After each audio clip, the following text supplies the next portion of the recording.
नमस्कार दोस्तों, स्वागत है आज की इस लेटेस्ट वीडियो में जिसमें हम आपको जीके के इम्पोर्टेंट क्वेश्चन के बारे में बहुत ही इजीली एक्सप्लेन करेंगे। बहुत ही इम्पोर्टेंट है। आप किसी भी प्रीवियस ईयर एग्जाम को देखेंगे तो उसमें ये क्वेश्चंस पूछे गए हैं। आप किसी भी एग्जाम की तैयारी कर रहे हैं, अगर आपके एग्जाम में जीके के क्वेश्चंस बनते हैं तो आपके लिए क्लास बहुत इम्पोर्टेंट है। तो शुरुआत करते हैं आज के पहले क्वेश्चन के साथ। बस आपका फोकस 100% अगर आपका सामने रहेगा तो आप बहुत इजीली उस टॉपिक को समझ जाएंगे। बहुत इम्पोर्टेंट है। तो शुरुआत करते हैं आज का पहला क्वेश्चन क्या है उसके साथ। तो पहला क्वेश्चन इसमें मेंशन किया, बहुत इंपॉर्टेंट है कि प्रकाश की चाल कितनी होती है। तो प्रकाश की चाल जो होती है वो 3 × 10⁸ मीटर प्रति सेकंड जो होता है वो प्रकाश की चाल होती है।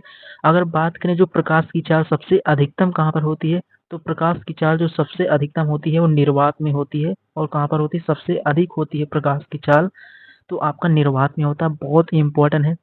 सीधे किसी भी प्रीवियस ईयर एग्जाम में देखेंगे तो क्वेश्चंस मेंशन होंगे। एंड अगले क्वेश्चन पर बढ़ते हैं। तो अगला क्वेश्चन यहाँ पर पूछ रहा है आपसे कि द्रव्यमान और भार में क्या अंतर होता है। तो आपका द्रव्यमान पूछ रहा है, यानी कि जो आपका द्रव्यमान होता है और भार में क्या अंतर होता है। तो ये भी बहुत ही इजी क्वेश्चन है। अगर द्रव्यमान के बारे में बात करें तो द्रव्यमान क्या होता है, किसी चीज का मास होता है। तो द्रव्यमान वस्तु की मात्रा होता है। ये आप उसके बाद द्रव्यमान और भार में क्या अंतर होता है। तो द्रव्यमान क्या होता है, तो द्रव्यमान आपका वस्तु की मात्रा होता है और आपका जो भार होता है वो गुरुत्वाकर्षण के कारण लगने वाला बल जो होता है वही होता है आपका भार। तो ओवरऑल आपका द्रव्यमान और भार ये इस तरीके से डिफाइन होता है। अगर वहीं पर बात करें, ये पॉइंट भी मेंशन है कि जो द्रव्यमान होता है आपका वो क्या होता है, स्थायी होता है, जबकि भार स्थान पर निर्भर करता है। ये पॉइंट आपको क्लियर होने चाहिए थे, बहुत इंपॉर्टेंट है। तो ये पॉइंट आप बहुत इजीली समझ गए होंगे, बहुत इंपॉर्टेंट है। बढ़ते हैं इसके नेक्स्ट क्वेश्चन के बारे में। तो अगला तीसरा क्वेश्चन है, इसमें मेंशन किया है कि न्यूटन की गति का प्रथम नियम को क्या कहते हैं। तो जो न्यूटन सर ने अपना प्रथम नियम दिया था उसका नाम होता है जड़त्व का नियम। ये आपको क्लियर होना चाहिए। अगर उसी में मेंशन किया है यदि कोई वस्तु विराम है या गति में है तो वह तब तक उसी स्थिति में रहेगा जब तक उस पर हम बाहर से कोई बल नहीं लगाएंगे। यानी कि वो उस यानी कि स्थिति परिवर्तन नहीं होगा। यानी कि कोई गति कर रहा है तो वो गति करता रहेगा जब तक उसमें आप बाहर से फोर्स यानी कि बल को नहीं लगाएंगे। यानी कि अगर कोई वस्तु रुकी है तो वो स्थिर ही रहेगा, यानी कि जब तक आप उसमें बल नहीं लगाएंगे। ये किसका नियम है, तो ये न्यूटन सर के प्रथम नियम में डिफाइन करता है। बहुत इंपॉर्टेंट है। उसी प्रकार अगले क्वेश्चन पर बढ़ते हैं। तो अगला क्वेश्चन है, इसमें बोला है कि कार्य का जो मात्रक होता है वो आपका जूल होता है। अगर एक जूल के बारे में बात करें तो जो आपका एक जूल होता है वो 1 न्यूटन × 1 मीटर का सम होता है। एक जूल यानी कि 1 न्यूटन और 1 मीटर से ही 1 जूल का निर्माण होता है। ये आपको क्लियर होना चाहिए, बहुत इंपॉर्टेंट है। इस तरीके के पॉइंट को मेंशन करते हैं एग्जाम में तो सीधे एग्जाम में क्वेश्चन बनेगा कि जो आपका 1 जूल होता है वो 1 न्यूटन और 1 मीटर का निर्माण करता है, 1 जूल का। और कार्य का मात्रक आपका जूल होता है। ये आपको क्लियर हो गया होगा। तो ओवरऑल इस तरीके से 4 क्वेश्चन थे जो बहुत इजीली आप समझ गए। तो इस तरीके से ओवरऑल आप यहाँ तक सभी क्वेश्चन को बहुत इजीली समझ गए होंगे, बहुत इंपॉर्टेंट है। तो इसी तरीके से सिंपली आपकी एग्जाम में भी क्वेश्चंस बनेंगे, बहुत इंपॉर्टेंट है। तो बढ़ते हैं नेक्स्ट क्वेश्चन पर। तो अगला आता है कि ऊष्मा का एसआई मात्रक क्या होता है। तो ऊष्मा का जो एसआई मात्रक होता है वो आपका जूल होता है। अगर जूल के बारे में बात करें तो जूल जो होता है ऊष्मा का, यानी कि ऊष्मा जो होती है वो ऊर्जा का भी क्या होता है, मात्रक होता है। यहाँ पर ये भी मेंशन किया है। वहीं पर अगर बात करें ऊर्जा संरक्षण का नियम क्या होता है, तो ये बहुत इंपॉर्टेंट है। तो ऊर्जा संरक्षण के नियम से हम यह कह सकते हैं कि जो ऊर्जा होती है ऊर्जा को आप ना उत्पन्न किया जा सकता है और ना ही नष्ट किया जा सकता है। यानी कि जो ऊर्जा है उसको आप ना उत्पन्न कर पाएंगे ना ही नष्ट कर पाएंगे। केवल आप ऊर्जा को एक रूप से दूसरे रूप में बदल सकते हैं, ये यहाँ पर मेंशन किया है। और ये ऊर्जा एक रूप से दूसरे रूप में किस तरीके से परिवर्तित होती है, ये समझने के पॉइंट ऑफ व्यू से है कि एक रूप से जो दूसरे रूप में परिवर्तित होता है वो किस कारण होता है। तो जैसे आप देखते होंगे जो आपके बांध होते हैं वहां पर जो आपके यानी कि जो बांध होते हैं वो नदी के पानी को रोकने के लिए करते हैं। तो वहां पर स्थितिज ऊर्जा होती है। जब आप उसको खोलेंगे तो वहां पर पानी तो पहले स्थिर था, जैसे ही खोलेगा तो वहां पर पानी बहुत तीव्र गति से चलने लगेगा। तो यानी कि एक रूप से वो दूसरे रूप में परिवर्तित हो गया या बदल गया। यानी कि पहले वो रुका था, एकदम स्थिर था, लेकिन जैसे ही खोले बांध को तो अपनी गति से एक रूप से दूसरे रूप में परिवर्तित हो गया, यानी कि पहले वो स्थिर था, बाद में उसमें गति आ गई। तो इसी तरीके से ऊर्जा क्या होता है और ऊर्जा को आप ना ही उत्पन्न कर सकते हैं, ना ही नष्ट कर सकते हैं, केवल एक रूप से दूसरे रूप में आप परिवर्तित करते हैं। और भौतिक एक मौलिक नियम है, यानी कि यह भौतिक का एक मौलिक नियम है। यहाँ पर ये भी पॉइंट को मेंशन किया है। तो उम्मीद करता हूँ आप 6 क्वेश्चन को बहुत इजीली समझ गए होंगे, बहुत इंपॉर्टेंट है। एंड उसके आगे बात करें अगले क्वेश्चन के बारे में, तो अगला है यहाँ पर मेंशन किया है कि विद्युत धारा का मात्रक क्या होता है। तो विद्युत धारा जो होता है उसका मात्रक आपका एम्पियर होता है। अगर 1 एम्पियर के बारे में बात करें तो 1 कूलम्ब प्रति सेकंड होता है। ये आपको क्लियर होना चाहिए। एंड उसी प्रकार 8वें क्वेश्चन पे बात करें तो ये भी आपका प्रीवियस ईयर एग्जाम में आया हुआ क्वेश्चन है, जिसमें बोल रहा है कि दर्पण में बनने वाली छवि वर्चुअल होती है या वास्तविक। तो ये किस तरीके से पता चलता है, तो ये कौन से दर्पण में क्लियर होता है, तो आपका ये समतल दर्पण में इसकी छवि कैसी होती है, वर्चुअल होती है और वह सामने दिखती है लेकिन वास्तविक नहीं होती है। कौन से दर्पण में, तो आपका जो समतल दर्पण होता है उसमें जो छवि होगी वो वर्चुअल होगी और सामने दिखती है लेकिन वास्तविक नहीं होती है। ये पॉइंट भी यहाँ पर मेंशन किया है। तो बहुत इंपॉर्टेंट क्वेश्चन था, ये भी आप बहुत इजीली समझ गए होंगे। एंड उसके आगे बात करते हैं, तो ये 9th क्वेश्चन तो आपका बहुत इंपॉर्टेंट, आप किसी भी प्रीवियस ईयर एग्जाम में देखेंगे, चाहे वो आपका एसएससी का हो, जहाँ भी जीके बनता होगा उस एग्जाम के पॉइंट ऑफ से इम्पोर्टेंट है। तो इसमें मेंशन किया क्या कि जो परावर्तन का नियम होता है वो क्या कहता है। तो आप लाइट वाले चैप्टर में इसको बहुत इजीली पढ़े होंगे, आप इसको 10th क्लास से ही पढ़ते हैं, बहुत इंपॉर्टेंट है। तो इसमें मेंशन किया है परावर्तन का नियम क्या होता है।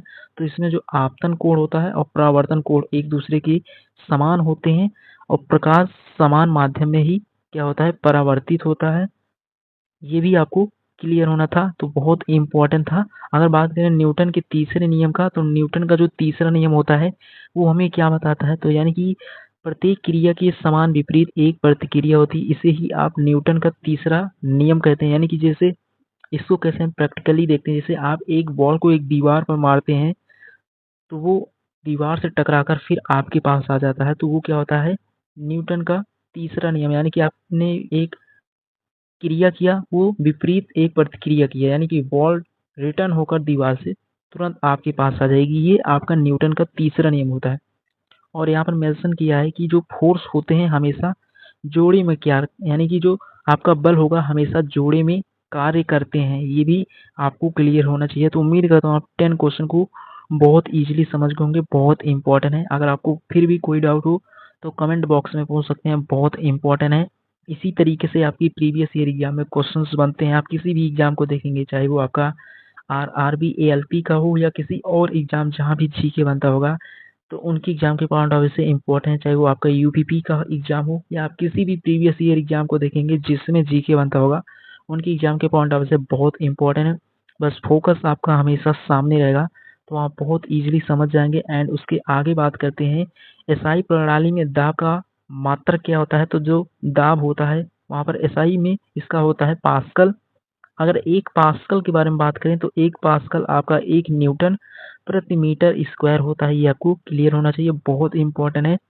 तो इसी तरीके से क्वेश्चंस बनेंगे। या ध्वनि की गति वाई में कितनी होती है, तो जो ध्वनि की गति होती है वाई में 300, यानी कि जो ध्वनि की गति होगी वाई में वो 343 मीटर प्रति सेकंड होता है, जिसे आप 20 डिग्री सेल्सियस भी कह सकते हैं। ये आपको क्लियर होना चाहिए, बहुत इंपॉर्टेंट है। और गति तापमान पर निर्भर करता है, यानी कि जो आपकी गति होगी वो किस पर निर्भर करता है, वो टेम्परेचर यानी कि तापमान पर भी निर्भर करता है।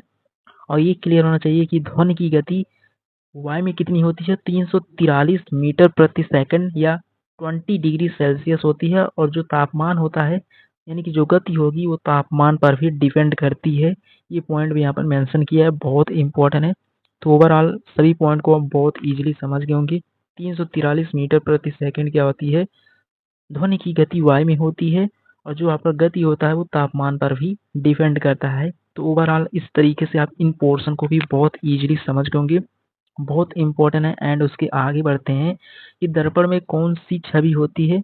तो दर्पण में आपका सीधा छवि होता है, बराबर आकार में, उल्टी नहीं होती है। यानी कि जो आपकी दर्पण में कौन सी छवि होती है तो सीधा होगा, बराबर आकार की और उल्टी नहीं होती है। ये आपको क्लियर होना चाहिए, बहुत इंपॉर्टेंट क्वेश्चन है, फिजिक्स की क्वेश्चन है। बहुत इम्पोर्टेंट है। तो इस तरीके से इसमें जो होता है वो पॉइंट्स मेंशन है, लेकिन वह दर्पण से उतनी ही दूरी पर होता है जितनी वस्तु होती है, यानी कि जितना की वस्तु होगा दर्पण में उतनी ही दूरी पर होगी। तो इस तरीके से ये भी पॉइंट बहुत इंपॉर्टेंट है। उसके बाद बल का जो मात्रक होता है, ये भी बहुत इम्पोर्टेंट क्वेश्चन है, बहुत इजी क्वेश्चन है। जो बल का मात्रक होता है वो न्यूटन होता है, जिसको आप कैपिटल एन से निरूपित करते हैं। तो आपका जो 1 न्यूटन होता है ये किसके बराबर होता है? तो आपका 1 न्यूटन 1 किलोग्राम मीटर प्रति सेकंड स्क्वायर के बराबर होता है। जहाँ पर आप इसकी अगर डायमेंशन को कैलकुलेट करना चाहेंगे तो ml टी की पावर -2 हो जाएगा, क्योंकि जो आपका सेकंड है वो आपका हर में है। जब कोई चीज़ हर से अंश में आएगी तो अगर पॉजिटिव रहेगी तो निगेटिव हो जाएगी और निगेटिव रहेगी तो पॉजिटिव होगी। सेम इसी तरीके से इसके डायमेंशन को भी पूछ सकता है, इसलिए आपको डायमेंशन को क्लियर करना होगा। किसी भी तरीके से पूछेगा तो आप बहुत ईजिली इसको कैलकुलेट कर सकें, ताकि बाकी न्यूटन की जो डायमेंशन होगी ml टी की पावर -2 होगा, ये आपको क्लियर होना चाहिए। क्योंकि यम आप जो आपका किलोग्राम यानी कि द्रव्यमान के लिए लेते हैं। इस तरीके से आप डायमेंशन को अगर प्रॉपर समझना चाहते हैं तो उसके बारे में भी आपको हर एक राशि के बारे में, एक बेसिक इन्फॉर्मेशन के बारे में भी आपको डिटेल में एक्सप्लेन करेंगे एक नेक्स्ट लेक्चर में। बट यहाँ पर आपको समझना था कि बल का मात्रक न्यूटन होता है और उसका 1 न्यूटन क्या होता है? तो किलोग्राम मीटर प्रति सेकंड का स्क्वायर होता है 1 न्यूटन में। तो ओवरऑल इस तरीके से 14 क्वेश्चन भी आप बहुत इजीली समझ गए होंगे। एंड उसके आगे बात करें रेडियोधर्मी तत्व कौन होता है? तो जो रेडियोधर्मी तत्व होता है वो आपका यूरेनियम होता है। यानी कि यूरेनियम एक ऐसा तत्व है जो रेडियोधर्मी तत्व होता है या विखंडन द्वारा ऊर्जा देता है, यानी कि इसका जब आप विखंडन करेंगे तो ऊर्जा देता है। ये बहुत इंपॉर्टेंट है। अगर उसी प्रकार 24 क्वेश्चन के बारे में बात करें तो 24 है, यहाँ पर मेंशन किया है कि जो परमाणु में प्रोटॉन कहाँ होता है? तो परमाणु में प्रोटॉन आपका नाभिक में होता है। तो इस तरीके से आप ये क्वेश्चन भी बहुत इजीली समझ गए होंगे, बहुत इंपॉर्टेंट है। तो उम्मीद करता हूँ आप इससे प्रीवियस वाले क्वेश्चन को बहुत इजीली समझ गए होंगे, बहुत इंपॉर्टेंट है। तो इस तरीके से आज के इस लेक्चर में आपको यहाँ तक सभी पॉइंट बहुत इजीली समझ में आ गए होंगे, बहुत इंपॉर्टेंट है। मिलेंगे नेक्स्ट लेक्चर में जहाँ पर इसके आगे एक नए टॉपिक के बारे में आपको कंप्लीट डिटेल में एक्सप्लेन करेंगे। अगर आपको फिर भी कोई डाउट हो तो कमेंट बॉक्स में पूछ सकते हैं। ये क्वेश्चंस बहुत इंपॉर्टेंट है, जहाँ पर हमने केवल आपको 14 क्वेश्चन के बारे में कंप्लीट डिटेल में डिस्कस किया है, बहुत इंपॉर्टेंट है। इसी तरीके से आपके एग्जाम में भी क्वेश्चन बनेंगे, बहुत इंपॉर्टेंट है। तो मिलेंगे नेक्स्ट लेक्चर में जहाँ पर इसके आगे एक नए टॉपिक के बारे में आपको कंप्लीट डिटेल। तो उम्मीद करता हूँ आज के सभी क्वेश्चन को बहुत इजीली समझ गए होंगे, बहुत इंपॉर्टेंट है, जिसमें हर एक तरीके के क्वेश्चंस थे, जिसमें आपकी जो फिजिक्स के क्वेश्चन थे वो बहुत इंपॉर्टेंट है। तो इस तरीके से फिजिक्स के क्वेश्चन है जो बनते हैं हर एक एग्जाम में, आपको क्लियर होना चाहिए। अगर आपको फिर भी कोई डाउट हो तो कमेंट बॉक्स में पूछ सकते हैं, बहुत इंपॉर्टेंट है। तो यहाँ पर मेंशन किया भी था कि जो बल का मात्रा क्या होता है, उसकी डायमेंशंस हर एक के बारे में हमने फुल आपको एक्सप्लेन किया। अगर आपको फिर भी कोई डाउट हो तो कमेंट बॉक्स में पूछ सकते हैं। मिलेंगे नेक्स्ट लेक्चर में जहाँ पर इसके आगे एक नए टॉपिक के बारे में आपको